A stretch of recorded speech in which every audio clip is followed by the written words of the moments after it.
quitting alcohol. So there's this lady, my wife's parents and her family go to her, and she can get you anything. Anything you fucking want. Cheap too. And my wife's like, anything you want on the internet, just take a screenshot of it. We send her the photo and she gets it for us. And I'm like, that is a good system. How exactly does this system work? Where exactly is this bitch getting all her shit from? And my wife and her mum were like, she has a warehouse where she keeps all the stuff. And I'm like, didn't you tell me this is some poor Muslim lady you found in a back alley in a 1-bedroom house with no running water? Where exactly is this giga fucking factory she owns? Explain that to me. And they're like, we don't know where the factory is. She said she has a factory. All we know is we give her any product on the internet and somehow she comes back with it at better than half price. She's got a bigger selection than Amazon and she can do it for half the price. And I'm like, shouldn't I know about this lady's company? Shouldn't it be listed on the fucking stock exchange? And why is this modest entrepreneur just living in a 1-room house? And when I say 1 room, I mean 1 square. The whole house is 1 square. That's including kitchen, everything. It's a square. But yeah, why is this retail giant just living in such a modest little place? They're like, we don't know. All we know is we send her the stuff and it turns up. So what it obviously is, and they know it, they're just not admitting it. Because I've told them to, and it's very fucking obvious. It's just a steal to order racket. That's all it is.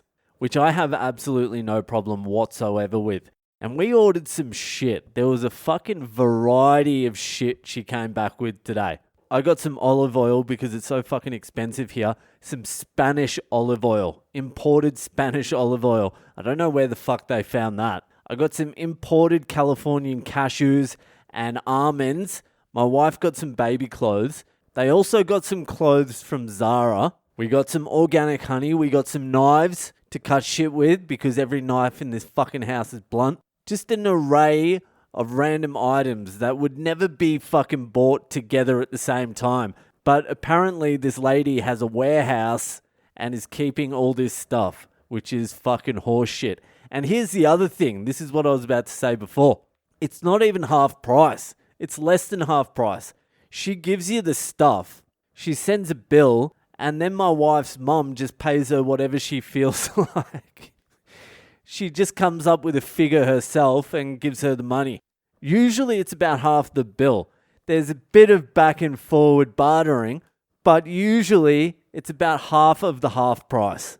So I don't know what kind of business is running on negative margins, but this bitch has it figured out. I'm kind of jealous of that business because there's no fucking overheads. All you need to do is pay your employees. They wouldn't be getting fuck all. You don't need to store anything. It's actually better than Amazon. She's running a better gig than Amazon. Next time we go see her, I'm going to see if she can do electronics. I'll see if she's got electronics stored at her warehouse. Fucking warehouse. People will willingly live a lie. Anyway, it is Boyle Breaks History time. This week's topic is very close to my heart. And very close to everyone's heart, actually. It's a bit of a continuation of a theme that's been going on for the last couple of days. It's money, money, money, money, money. The history of money. There's no real surprises with money, except that it was invented by the Chinese and not the Jews. So anyway, let's go back in time to before money, when it was the barter system. Or the trading system, whatever the fuck you want to call it. You give me something and I give you something in return. I give you a t-shirt, you give me 8 bananas. That's straight up trading. But trading is very limited.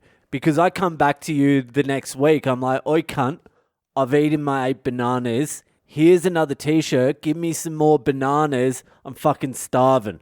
And the dude's like, I don't need your fucking t-shirt. I've already got a perfectly fine fucking t-shirt here. I'm keeping my bananas. Go die. So that's one of the problems with trading. The other problem is, hey, I've got a house for sale here. Does anyone want to buy it? Yeah, I'll buy it. Here's 150,000 bananas. You see what I mean? It's not flexible. Trading is okay on a small scale over the short term. Because what happens is the bananas fucking rot. And when you start pulling in more and more people, the trades get too complex and it just becomes a fucking mess. So what they needed was an intermediary between the traders.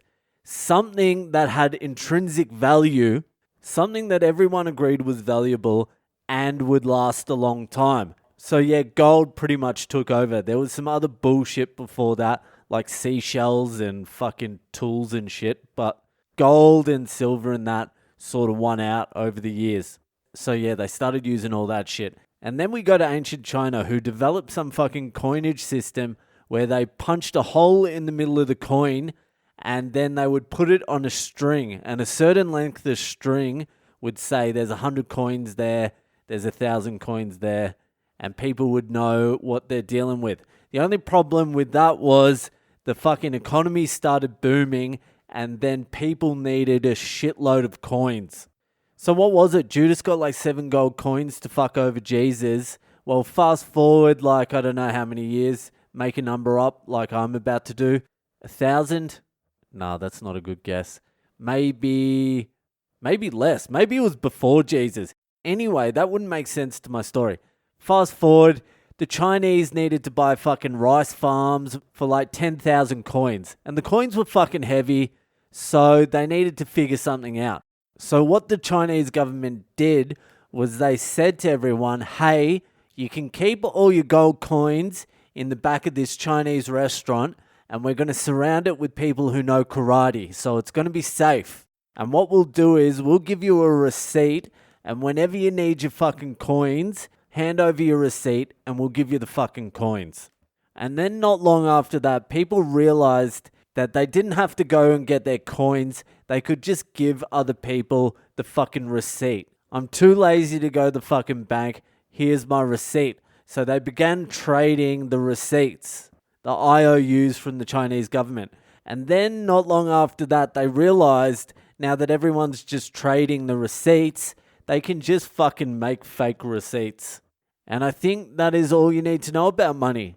That it is just a little bit of paper that the government writes out that we have all agreed to sacrifice our lives for. So it seems money was invented kind of because it's a physical problem.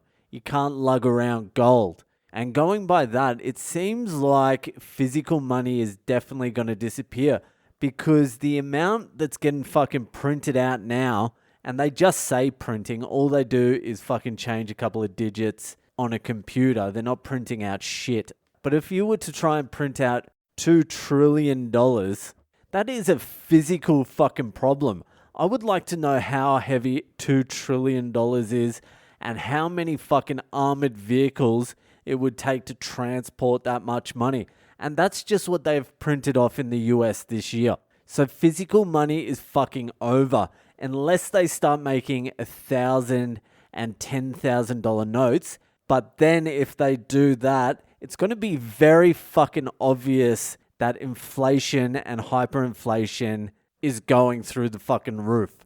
So they need to hide that. Anyway, that draws to a conclusion another episode of Boyle Breaks History. And that will be it for me tonight. If you're enjoying the podcast, give it a share around. And I'll see you the fuck later.